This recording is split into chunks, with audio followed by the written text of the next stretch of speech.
السلام علیکم، آپ دیکھ رہے ہیں کے نیوز چینل۔ خبر شامل کرتے ہیں ساہیوال سے۔ ہمارے نمائندے ارشاد کمبو کی رپورٹ کے مطابق کمپریہنسو اسکول فنڈز میں غبن کی شکایت، ایجوکیشن اتھارٹی آڈٹ کا فیصلہ کر لیا۔ ہیڈ ماسٹر اسلام نے اسکول فنڈ سے رقوم نکلوا کر خرد برد کر لی۔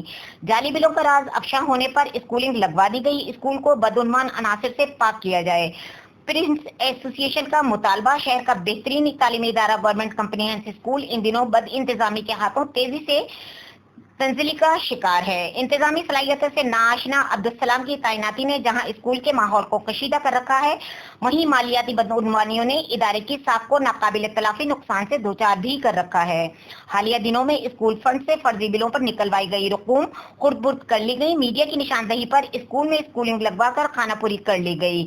چیف ایگزیکٹو ایجوکیشن اتھارٹی نے مبینہ کرپشن کی اطلاع پر اسکول فنڈز کے مکمل آڈٹ کا فیصلہ کرتے ہوئے ہدایات جاری کر دی ہیں۔